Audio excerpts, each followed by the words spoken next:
আজকে আমরা চরম ও অবমানের সংক্ষিপ্তের 18 থেকে শুরু করছি। আগের দিন 14 অবধি করা হয়েছিল। আজকে 18 প্রবলেমটা দেখো। 16 পাই আয়তন বিশিষ্ট একটি নিরেট বৃত্তাকার চঙের ভূমির ব্যাসার্ধ কত হলে তার সমগ্র তলের পরিমাণ সর্বাপেক্ষা কম হবে। তাহলে আমরা ধরে নেব ভূমির ব্যাসার্ধ r হলে আর উচ্চতা h হলে তার সমগ্র তলের পরিমাণ সর্বাপেক্ষা কম হবে। ধরি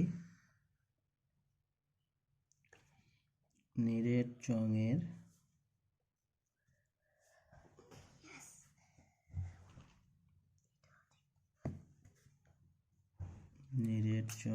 ভূমির ব্যাসার্ধ r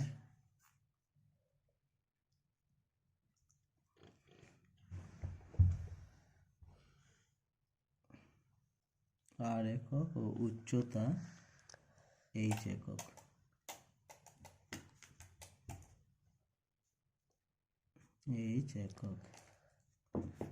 আর সমগ্র তলের ক্ষেত্রফল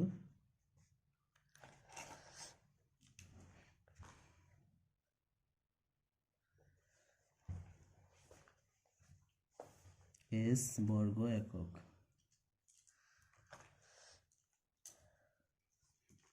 এবং আয়তন v, এগুলো আমরা ধরে নিলাম। v ঘন একক।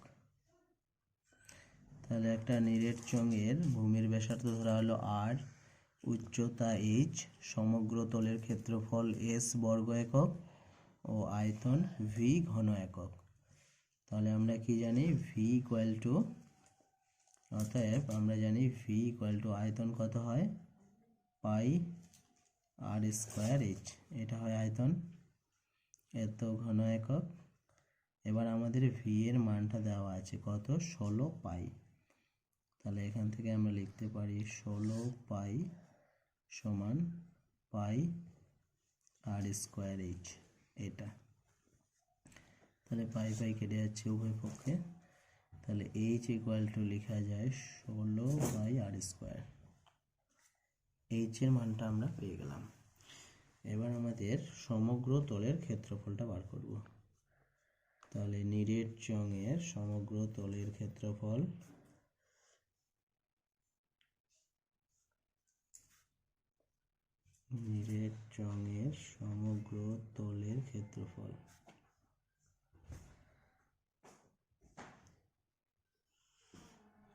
এটা হবে s equal to 2 pi rh plus 2 pi r square, এত বর্গ একক। তাহলে এখান থেকে আমরা লিখতে পারি s equal to 2 pi r into h plus r বর্গ একক। বা এখান থেকে আমরা বলতে পারি s equal to 2 pi r, h এর মানটাকে আমরা r এ রূপান্তর করে নেব। তাহলে এটা হবে 16 by r square plus r। তাহলে এখান থেকে পাবো, এটাকে যদি আমরা গুণ করে দিই তাহলে হয়ে যাবে 16 2 32 পাই বাই r প্লাস এটা হয়ে যাবে 2 পাই r স্কোয়ার। এটা এবার এটাকে আমরা r এর সাপেক্ষে পরপর দুবার অবকলন করে নেব। তাহলে উভয় পক্ষে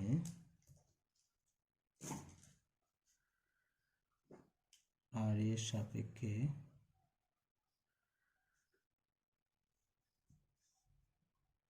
পরপর দুবার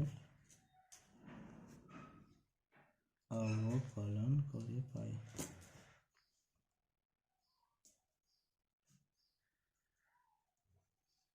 তাহলে দুবার আমরা অবকলন করে নিচ্ছি। তাহলে কত হবে? ds dr, যেহেতু এটা 1 বাই r আছে তাহলে এটা হবে minus 32 pi by r square plus 4 pi r। আর একবার যদি ডেরিভেটিভ করি তাহলে 2s dr2, তাহলে এখানে 2টা উপরে চলে যাবে আর একটা মাইনাস যাবে, তাহলে প্লাস হয়ে যাবে 32 2 64 বাই আর কিউব, আর এখানে হয়ে যাবে 4 পাই। অতএব এস এর চরম বা অবমানে ফার্স্ট ডেরিভেটিভটা কি হয় 0, তাহলে এটা সমান 0 করে দিচ্ছি। এটা সমান 0 করলে আমরা কত পাবো 32 pi by r square plus 4 pi r, এটা সমান 0 বা 4 পাই এটা সমান আর মাইনাস, তাহলে এটা 4 দিয়ে কাটলে কত হয় 4 8 32, তাহলে এটা বাই আর স্কোয়ার। তাহলে এখানে 4 পাইটাকে বাদ দিয়ে দিলাম, তাহলে এটা হয়ে গেল 8 ইকুয়াল টু 8 আর স্কোয়ার বা আর কিউব সমান 8, বা এখান থেকে পাচ্ছি আর ইকুয়াল টু 2। তাহলে আর এর মান পেলাম আমরা 2। এবার দেখব 2 হলে ডবল ডেরিভেটিভটা গ্রেটার দেন না লেস দেন 0 হচ্ছে, by d r 2 r equal to 2তে, তাহলে 2 পয়েন্টে এটা কত হচ্ছে 64 pi by r cube, r cube মানে কত 8 প্লাস 4 পাই। তাহলে এখানে কি হচ্ছে এটা গ্রেটার দেন 0, তার মানে আর ইকুয়াল টু 2তে কি আছে অবমান আছে, তাহলে আর ইকুয়াল টু 2তে এস এর অবমান আছে।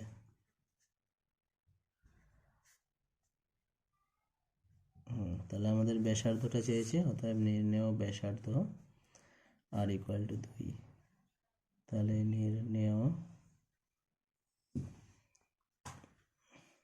চোঙের ভূমির ব্যাসার্ধ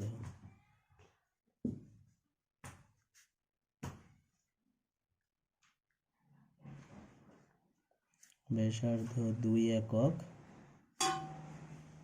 যখন সমগ্র তলের পরিমাণ সর্বাপেক্ষা কম, যখন সমগ্র তলের পরিমাণ সর্বাপেক্ষা কম।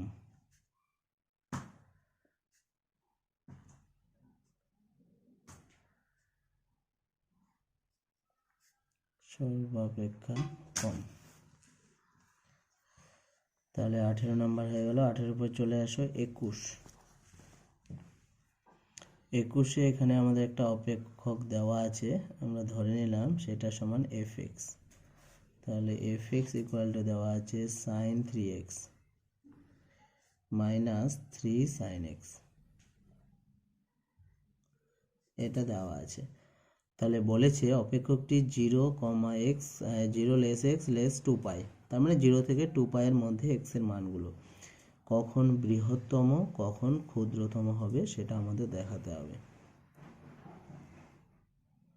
তাহলে এখান থেকে আমাদের এটাকে যদি আমরা একটু ভেঙে নিই, তাহলে সাইন 3x এর আমরা ফর্মুলা জানি 3 sin x minus 4 sin cube x, আর এখানে হলো মাইনাস সাইন 3x। তাহলে দেখো এই দুটো কেটে যাচ্ছে, তাহলে কি থাকলো আমাদের এফ অফ এক্স, এটা ইকুয়াল টু থাকছে মাইনাস 4 সাইন কিউব এক্স, এই জিনিসটা আমাদের থাকছে।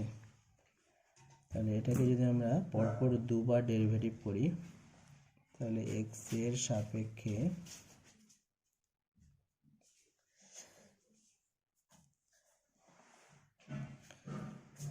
পরপর দুইবার অবকলন করে পাই।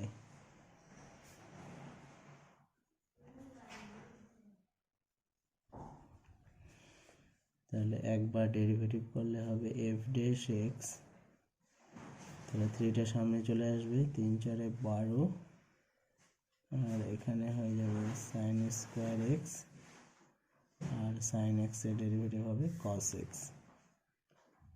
আর একবার ডেরিভেটিভ করলে এটা হবে -12টাকে যদি আমরা রেখে দিই, প্রথমে সাইন স্কোয়ার এক্সের ডেরিভেটিভ করি, তাহলে এটা হবে 2 sine x into cos x, আর একটা কস স্কোয়ার আসছিল, তাহলে এটা প্লাস, এবার সাইন স্কোয়ার এক্স থাকলো, কস এক্সের ডেরিভেটিভ মাইনাস সাইন এক্স, তাহলে এটা হচ্ছে, তাহলে কত থাকছে এখানে, তাহলে -12 2 24 sine x into cos square x, আর মাইনাসে মাইনাসে প্লাস 12 সাইন কিউব এক্স, এই জিনিসটা আমরা পেলাম। এবার এফ এক্সের চরম বা অবম মানে ফার্স্ট ডেরিভেটিভটা কি হয় 0, তাহলে এফ এক্সের চরম বা অবম মানে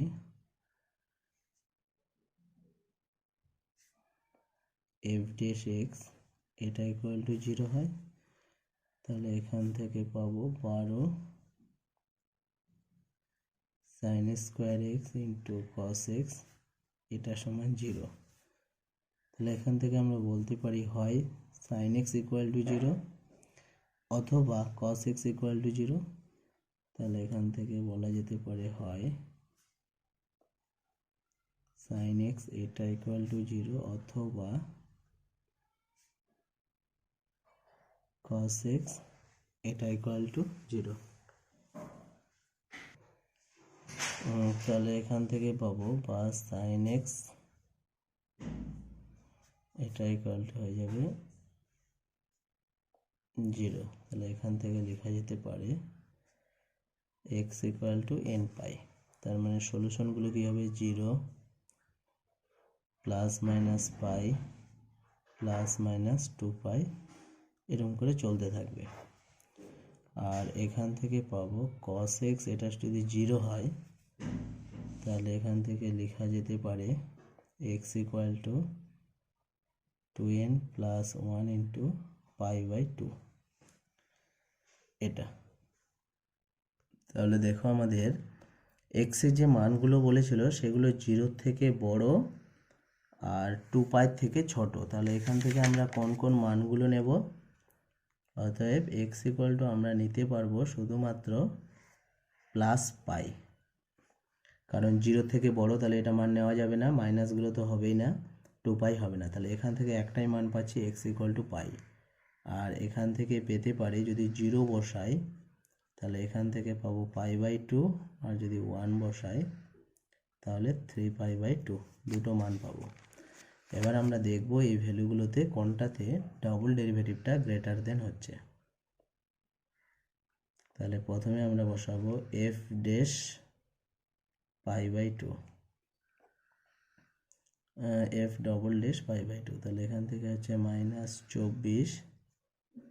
দেখো এটা যেহেতু পাই বাই 2 কস আছে তাই এটা 0 হয়ে যাবে, তাহলে শুধু থাকবে 12 ইন্টু 1, তার মানে এটা 12 হচ্ছে গ্রেটার দেন 0। তাহলে x equal to pi by 2তে এফ এক্সের অবম মান আছে, এটা আমরা দেখলাম যে x equal to pi by 2তে অবম মান আছে। এবার যদি আমরা এক্স ইকুয়াল টু পাই বসাই তাহলে কি হচ্ছে আমরা সেটা দেখব। অতএব এফ ডবল ড্যাশ আমরা যদি পাই বসাই তাহলে এটা কত হবে, পাই বসালে হবে, আমরা ডবল ডেরিভেটিভ যদি বসাই, ডবল ডেরিভেটিভটা কত ছিল -24 ইন্টু সাইন আছে, সাইন থাকলে এটা 0, পরেরটাও 0, তাহলে এটা 0 হয়ে যাচ্ছে। তাহলে এক্স ইকুয়াল টু পাইতে চরম বা অবম কোনো মানই নেই। এবার 3 নাম্বারটা যদি আমরা বসাই 3 পাই বাই 2, তাহলে প্রথমটা এটা 0 হয়ে যাবে, শুধু দ্বিতীয়টাতে থাকবে, তাহলে এটা হবে 2 সাইন কিউব 3 পাই বাই 2, এটা। তাহলে এটা হবে 2 ইন্টু -1, তার মানে এটা -2 লেস দেন 0। তাহলে x ইকুয়াল টু 3π/2-তে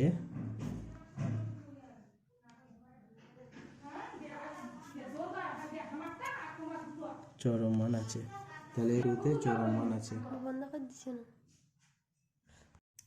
অতএব আমরা কি পেলাম যে x ইকুয়াল টু π/2-তে ক্ষুদ্রতম মান ও x ইকুয়াল টু 3π/2-তে বৃহত্তম মান আছে।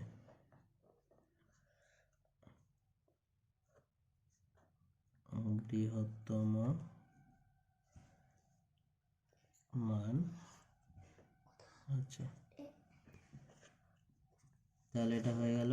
এরপরে চলে আসো 22 নাম্বার। 22 নাম্বারটা দেখো, এখানে বলা আছে 0 থেকে π/2 এই বিস্তারের মধ্যে আমাদের নিতে হবে। তাহলে আমরা ধরে নিচ্ছি, ধরি f of x এটা equal to cos square x plus cos x plus 3 এটা। তাহলে অপেক্ষকটির বৃহত্তম ও ক্ষুদ্রতম মান নির্ণয় করো। তাহলে এটাকে আমরা x এর সাপেক্ষে পরপর দুবার অবকলন করে নেব। তাহলে x এর সাপেক্ষে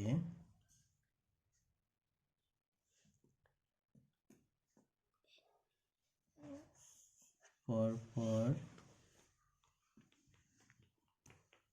দুইবার অবকলন করে পাই।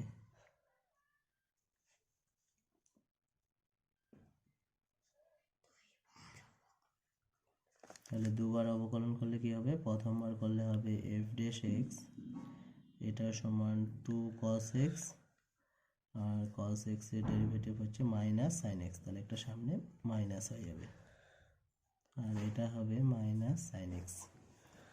আবার যদি একবার ডেরিভেটিভ করি তাহলে এটা হয়ে যাবে f ডবল ড্যাশ x, এটা হয়ে যাবে মাইনাস, দেখো 2 cos x আছে, sin x এর ডেরিভেটিভও cos x, তাহলে এটা হয়ে যাবে 2 cos স্কোয়ার x। যেহেতু মাইনাস আছে তাহলে এটা মাইনাসই থাকবে, আর তাহলে এটা হবে 2 sin x, আবার cos x এর ডেরিভেটিভ কত, মাইনাস sin x, তাহলে এটা মাইনাসে মাইনাসে প্লাস, তাহলে এটা sin স্কোয়ার x, আর এটা হবে মাইনাস cos x। তাহলে fx এর চরম বা অবম মানে, fx এর চরম বা অবম মানে কি হয়, ফার্স্ট ডেরিভেটিভটা 0, অতএব এখান থেকে পেয়ে যাব -2 cos x into sin x minus sin x এটা ইকুয়াল টু 0। তাহলে এখান থেকে আমরা পাবো, যদি sin x টাকে কমন নিই তাহলে এটা হবে 2 cos x প্লাস 1 এটা সমান 0। তাহলে এখান থেকে পাবো sin x ইকুয়াল টু 0 অথবা 2 cos x প্লাস 1 এটা ইকুয়াল টু 0। তাহলে এখান থেকে পাবো x ইকুয়াল টু n পাই, তাহলে n বিলংস টু z পূর্ণ সংখ্যা। তাহলে এখান থেকে কোন কোন মানগুলো হতে পারে, 0 হতে পারে, আর পাই হলে বেশি হয়ে যাবে, মাইনাস পাই হলে বেশি হয়ে যাবে, তাহলে একটাই মান পাচ্ছি শুধু 0। আর এখান থেকে আমরা লিখতে পারি এটা সমান কত, -12। তাহলে -12 মানে কত, এটা ফার্স্ট কোয়াড্রেন্টে হবে না, তাহলে এখান থেকে আমরা কোনো মান পাচ্ছি না, তাহলে একটাই মান পাচ্ছি x ইকুয়াল টু 0। তাহলে এখান থেকে ফার্স্ট রিজিয়নে কোনো মান পাচ্ছি না প্রথম পাদে। তাহলে আমরা দেখব 0-তে সেকেন্ড ডেরিভেটিভটা কী হচ্ছে। তাহলে f ডবল ড্যাশ 0 এটা মানে হয়ে যাবে 2 cos 0 plus 2 sin 0 minus cos 0। তাহলে এটা হবে -2 প্লাস 0 মাইনাস 1, তাহলে এটা -3 দিয়ে এটা কী হবে, লেস দেন 0। তাহলে দেখতে পাচ্ছি x ইকুয়াল টু 0-তে এর চরম মান আছে। অতএব x ইকুয়াল টু 0-তে অপেক্ষকটির বৃহত্তম মান আছে। অপেক্ষকটির বৃহত্তম মান আছে। আর এই বৃহত্তম মান কত হবে?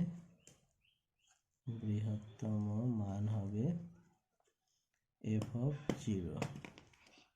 তাহলে এটা হবে cos square 0 plus cos 0 plus 3, তাহলে এটা হবে 5।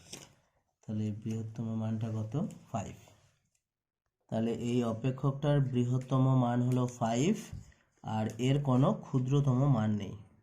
তাহলে আমরা এখানে লিখে দিয়েছি এর কোনো ক্ষুদ্রতম মান নেই। ক্ষুদ্রতম মান নেই। তাহলে বৃহত্তম মান আছে 5 কিন্তু এর কোনো ক্ষুদ্রতম মান নেই। এরপর দেখো 23-এর 3 নাম্বার। এখানে একটা অপেক্ষক দেওয়া আছে, তাহলে আমরা ধরি অপেক্ষকটি fx। তাহলে ধরি f of x এটা equal to sin x plus cos square x এটা। তাহলে এখানে আমাদের বিস্তারটা বলে দিয়েছে 90 থেকে বড় আর 3π/2 এর থেকে ছোট, এর মধ্যে থাকতে হবে। তাহলে এটাকে আমরা পরপর দুবার অবকলন করে নেব। তাহলে x এর সাপেক্ষে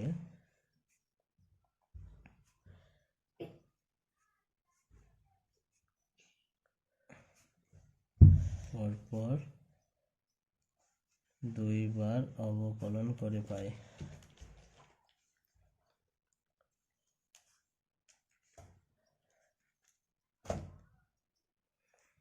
তাহলে এটাকে একবার করলে কত হবে? cos x আর এটা হবে 2 cos x into sin x। আর একবার ডেরিভেটিভ করলে হবে f ডবল ড্যাশ x এটা সমান মাইনাস sin x আর এটা হবে 2 cos স্কয়ার x। আর যদি cos x এর ডেরিভেটিভ করা হয় তখন হবে cos x এর ডেরিভেটিভ মাইনাস একটা আসে, তাহলে মাইনাস মাইনাসে প্লাস এটা। এবার fx এর চরম বা অবম মানে তার ফার্স্ট ডেরিভেটিভটাই 0 হয়। তাহলে fx এর চরম বা অবম মানে f ড্যাশ x এটা ইকুয়াল টু 0। অতএব cos x minus 2 cos x sin x এটা ইকুয়াল টু 0। তাহলে এখান থেকে পাবো cos x into 1 minus 2 sin x। তাহলে এখান থেকে পাওয়া যাবে যে হয় cos x ইকুয়াল টু 0 অথবা 1 মাইনাস 2 sin x এটা ইকুয়াল টু 0। তাহলে cos x ইকুয়াল টু 0 হলে আমরা x ইকুয়াল টু কত পাই? 2n প্লাস 1 ইন্টু π/2 যেখানে n বিলংস টু z। তাহলে আমরা দেখব এই বিস্তারে যে π/2 এর থেকে বড় আর 3π/2 এর থেকে ছোট কটা মান পাচ্ছি। তাহলে প্রথমে যদি আমরা n ইকুয়াল টু 0 নিই তাহলে π/2 পাচ্ছি, সেটা হবে না। তাহলে আমরা এখানে নিতে পারি n ইকুয়াল টু 1, তাহলে হবে এটা 3π/2। তাহলে এখানে একটাই মান পাচ্ছি, সেটা হলো 3π/2 n ইকুয়াল টু 1 নিয়ে। আর বাকি যাই নেব সেটা আমাদের যে বিস্তারটা দেওয়া আছে তার বাইরে চলে যাবে। আর এখান থেকে কত পাবো? sin x এটা ইকুয়াল টু হাফ বা sin x এটা ইকুয়াল টু sin π/6 এটা। তাহলে এখান থেকে x ইকুয়াল টু হবে n pi plus minus 1 to the power n π/6 এটা। তাহলে এখানেও দেখব কোন মানগুলো π/2 এর থেকে বড়, 3π/2 এর থেকে ছোট। তাহলে এখানে প্রথমে যদি আমরা 0 নিই তাহলে π/6 0 তাহলে হবে না। এবার আমরা যদি 1 নিই তাহলে কত হচ্ছে, n = 1 হলে তাহলে x = হবে π - π/6। তার মানে এখানে 180 থেকে আমরা 30 ডিগ্রি বাদ দিচ্ছি, তাহলে এটা নেওয়া যেতে পারে। তাহলে এটা 6π - π, তাহলে এটা হয়ে যাবে 5π/6। তাহলে এই ভ্যালুটা আমাদের নেওয়া যাবে। সেকেন্ড, আমরা যদি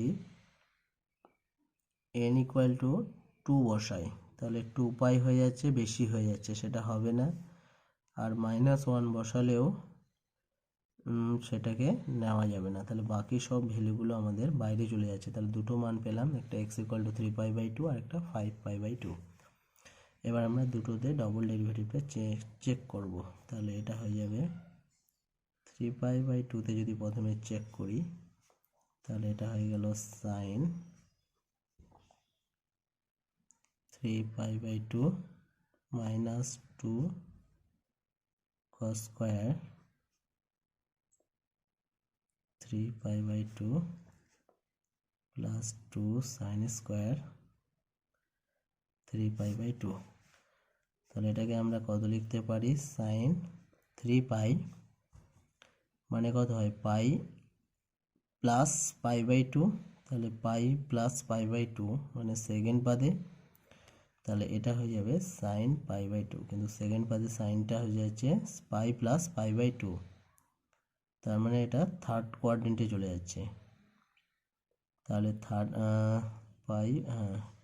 তাহলে এটা পজিটিভ নেগেটিভ হচ্ছে, যেহেতু সাইনটা থার্ড কোয়াড্রেন্টে নেগেটিভ, তাহলে এটা হয়ে যাচ্ছে প্লাস -2। তাহলে এখানে হয়ে যাবে, যেহেতু স্কোয়ার আছে তাহলে পজিটিভ নেগেটিভের কোনো ব্যাপার নেই, তাহলে এটা পাই প্লাস π/2, তার মানে এটা হয়ে যাচ্ছে cos square π/2, এটা 0। আর এটা হয়ে যাচ্ছে 2 sin square π/2। তাহলে কত পাচ্ছি, 2 + 1 3, তাহলে এটা গ্রেটার দেন 0। তাহলে এখানে অবমান থাকবে। অতএব x = 3π/2তে fx এর অবমান আছে,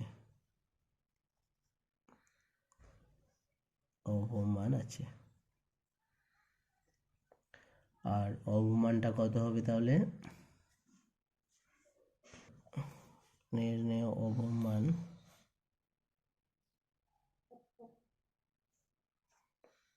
এটা হবে f(3π/2), তাহলে এটা হয়ে যাবে sin 3π/2 plus cos square 3π/2, তাহলে এটা হবে 1 আর এটা 0। তাহলে অবমানটা পাচ্ছি আমরা 1। এটা 3π/2তে এটা ভ্যালুটা আছে -1। তাহলে আমরা অবমানটা কত পেলাম, -1 এ। কোন বিন্দুতে, না x = 3π/2 বিন্দুতে। এবার দেখব চরম মানটা কত হচ্ছে, চরম মানটা কোন বিন্দুতে পাবো, না x = π/6 বিন্দুতে।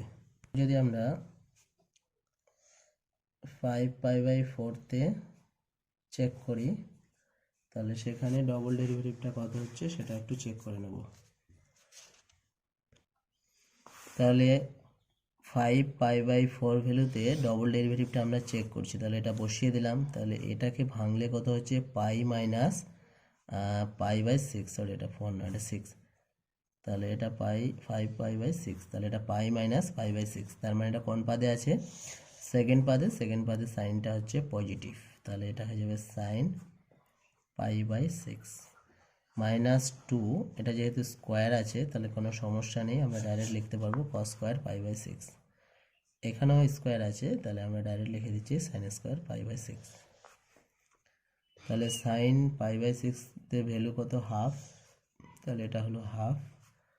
আর এখানে π/6 এর ভ্যালু হচ্ছে √3/2, তার মানে 3/4। আর এখানেও ভ্যালু হচ্ছে হাফ, তাহলে স্কোয়ার করলে হয়ে যাবে 1/4। তাহলে এটা যদি আমরা লসাগু করে নিই তাহলে -1 -2 হয়ে যাবে, আর এটা হয়ে যাবে 3 2 6, আর এটা 2, তাহলে কেটে গেলে এটা থাকছে -6/4, তার মানে এটা নেগেটিভ। তাহলে এই বিন্দুতে চরম মান থাকবে, অতএব x = 5π/4 বিন্দুতে fx এর চরম মান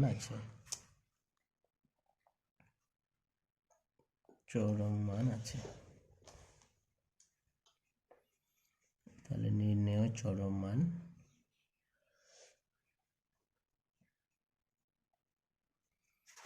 চরম মান হবে f of 5π/4, এই 4 আবার 6, এটা 5π/6। তাহলে এই মানটা বসিয়ে দাও, তাহলে এটা কত sin x, তার মানে এটা হয়ে যাবে sin 5π/6 প্লাস cos স্কয়ার 5π/6।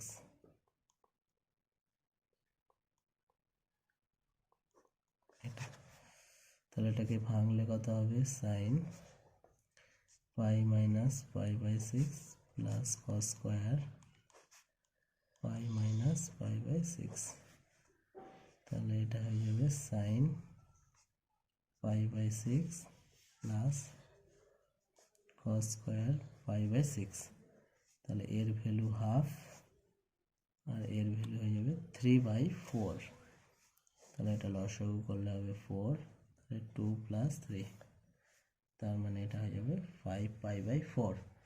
তাহলে আমাদের এটাই অ্যান্সার। তাহলে চরম মান পেলাম 5/4 আর অবম মান পেলাম -1। তাহলে এটা কত বিন্দুতে? x = 5π/6 বিন্দুতে। তাহলে আজকে এই অবধি থাক, পরের দিন আমরা বাকিটা করবো আবার।